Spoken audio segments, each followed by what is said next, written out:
ja siin nagu lööb välja siis selline energia, mis toob siia konflikti ja konkurentsi ja isegi on segadus töökorraldustest ja oma elutegevustest ja plaanides võib olla väga kiireid muudatusi. Tahame seda või ei taha, et äkki on selline muudatus.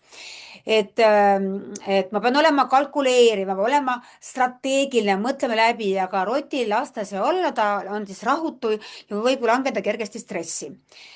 Kõik sõltub ka liikuvuse energiat, ta peab äkki siis nii-öelda rohkem sõitma, tegema igast käike, mis ta polnud nagu planeerinud, aga ta peab asju minema lahendama ja ümber korraldama ja see võib olla ka töökoha muutuse, töö olemuse muutumine, ka kolimine, kodu kolimine, alati ei pruugi see paha ju olla, aga lihtsalt on hästi palju on seal sellist niisugust nagu energia liikumist sees, mida ma polnud algselt nagu plaaninud või nii suurelt teha ja ma olen sunnitud seda tegema. No, on tegemist kiirendiga, mis siis kiirendab protsesside käiku, nende elluviimist ja rott peab tegema nagu otsuse valikut palju kiiremini, kui ta tahab seda teha, kui ta on harjunud seda tegema.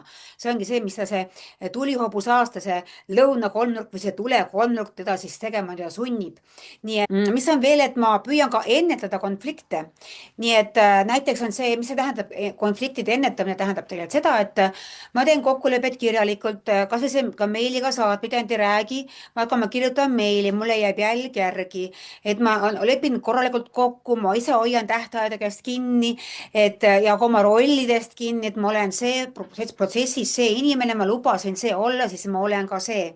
See aitab seda asja, paneb tema jaoks paremini tööle, ta ise on paremini juhitud ja ka tema asjad on aastas paremini juhitud.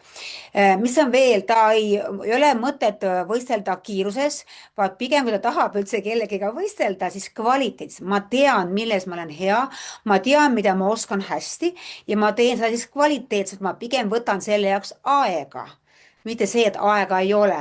Et aega on ikka sama palju, ikka on aasta nii pikk, nagu ta on ja ikka on ööpäev nii pikk, kui ta on. Et ma mõtlen läbi kõik osad, et kui palju kulub logistikale aega, palju on rahakulu, analüüsin läbi, mitte jälle ei istu selle päevade viisi, ma teen seda, ütle mingi aja jooksul, kas näiteks tunni aja jooksul ja vastan siis. Et ei ole ka lihtsalt kiirustamist, aga ma nagu ikkagi nagu võistlen, pigem minu tegevus on kvaliteetne, vaat see on tähtis. Ja mis on veel, et kui vajab oma ellu toetus, siis tasuks tuua juurde vee ja metalli elementi, sest et vesi on tema ise tegelikult, rott on algselt ju veeelemendi energia ja kui ta on nagu väga väsinud ja kurnatud, siis tuua iseennast juurde, tunneb ta ennast palju paremini. Seda enam, et sel aastal vett on vähe, praktiliselt puudub.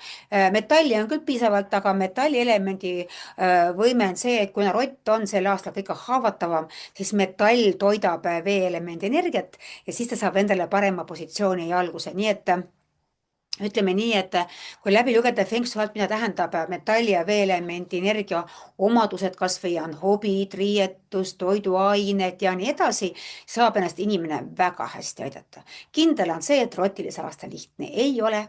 Ta oli ikkagi nii, et see murdumise hetk on kogu aeg väga lähedal, aga sa võid sellest murdumisest teha uue võrse, uue alguse ja saada sellest just vastupidi just niisuguse stardipaketi millegiks väga võimsaks. Nii et ei ole halba ilma heata või vastupidi.